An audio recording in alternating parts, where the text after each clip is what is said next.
Here's what we're asking in this video. Can an army defeat billion-dollar defenses with a tool priced like a used smartphone? First, we'll uncover the Ukrainian drone swarm that tricked Russia's most advanced radars.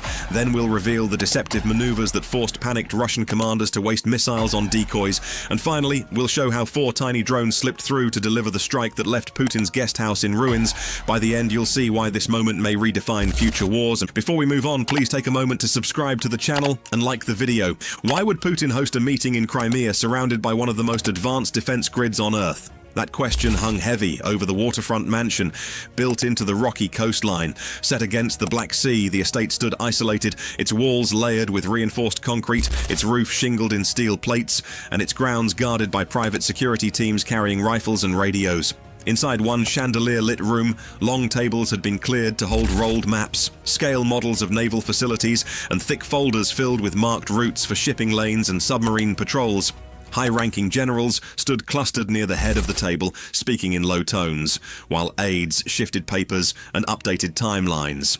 The meeting was not social by any definition. It was a war council, the kind that plotted how to keep Crimea under Moscow's grip amid rising Ukrainian attacks. And on the surface, no setting could have felt more secure. Beyond the perimeter walls, Russian missile batteries lined the ridges. The S-400 system extended its coverage hundreds of kilometers into the Black Sea, scanning every blip approaching from sky or sea. Pantsir short-range units provided a second layer, small but rapid fire, intended to intercept anything that pierced the larger umbrella. Above them, fighter jets cut wide circles in assigned patrol routes, filling the night air with a low electric growl. Nearly invisible, a Krasuka 4 electronic warfare system blanketed the area with distortion signals designed to jam communication channels and blind incoming drones.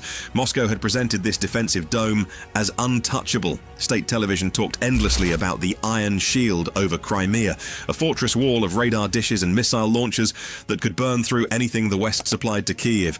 In propaganda reports, even the mention of a breach was dismissed as impossible fantasy. Generals spoke with confidence about the billions tied up in these systems, confident that science and money had closed every gap. To outside audiences, Crimea looked like a box wrapped tight with barbed wire and firepower. But while the Kremlin showed strength, Ukraine saw something else: overconfidence. Kiev did not possess the billions in reserve missiles or the endless jet squadrons required for brute force assaults. What it did have was the ability to stretch ingenuity past the limits of convention.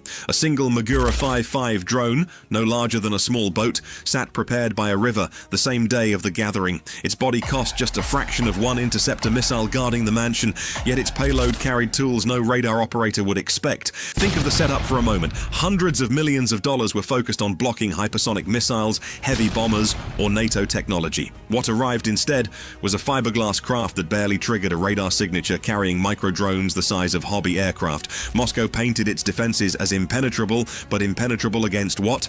Against the expected, against the predictable, against weapons designed decades earlier that had already been catalogued and studied. What no one factored into those neat risk calculations was the threat of model-sized aircraft costing less than a used car.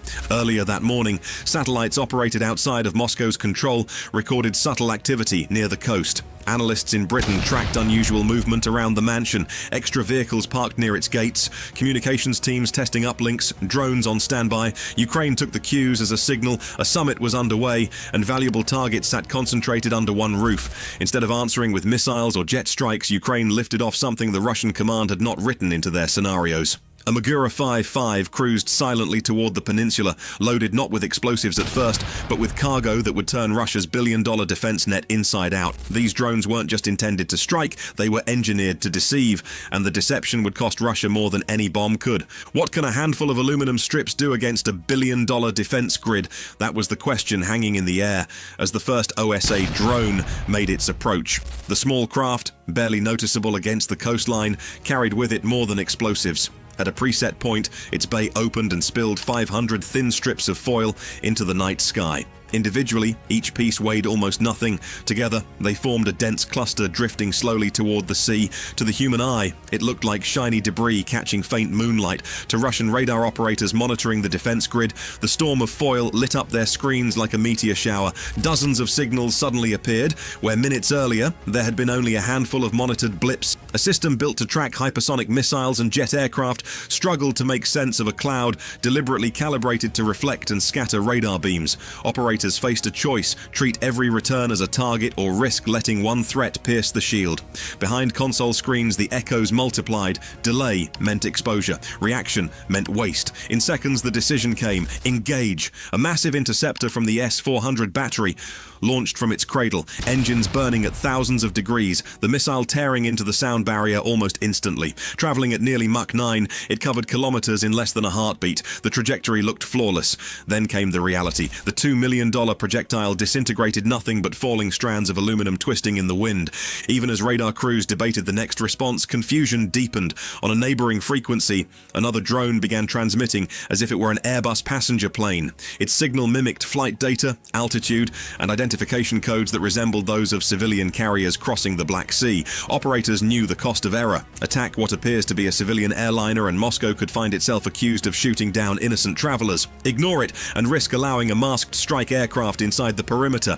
Commanders hesitated, their own system now working against them. A defense built for clarity delivered paralysis instead. Within minutes, fighter jets scrambled from a base inland. Engines roared across the night sky, streaking toward the unidentified targets. Pilots armed with R-73 infrared missiles locked onto the heat signatures of incoming drones. A sharp maneuver and a trigger squeeze. Two drones vanished in bursts of fire, their fragments scattering into the water below. On the ground, there may have been brief celebration, but the fight was far from decided. 6 more drones maintained course, moving steadily toward the coastline, despite the electronic warfare shield pressing against them. The secret lay in their guidance method. Built with inertial navigation systems, the drones did not rely on radio signals vulnerable to jamming or GPS data that could be distorted mid-flight. Instead, they tracked their direction and speed through internal sensors, adjusting automatically without need for communication. Russia's powerful jammer, the Krasukha 4, pulsed signals across the spectrum, but the drones remained unmoved, continuing on the programmed path. No commands needed, no signals to intercept. Silent persistence prevailed. What initially looked like chaos for Ukraine turned into an advantage. Out of the original 8, 4 made it past the interceptors and patrols. Each surviving drone carried a single-shaped charge built to project molten metal at supersonic velocity. Tests showed the warhead could punch through more than a foot of armored steel, enough to breach bunkers, ships, or reinforced concrete walls. And now, those charges were seconds away from reaching an estate where plans had been spread across a table, where officers had once stood, and where the heart of operations in Crimea had tried to hide. A single drone costing less than a family car managed to bypass one of the most expensive defense shields in Europe. In seconds, the mansion designed to host Moscow's leaders collapsed into rubble, and the billions invested in missiles and radars looked powerless. And the strike wasn't about power, it was about deception, precision, and the ability to force a defender to waste resources. That raises a question. When low-cost tools can shatter billion-dollar systems, how will future wars be fought? This wasn't simply destruction, it was a message that in tomorrow's battles, the smallest weapons may decide the outcome.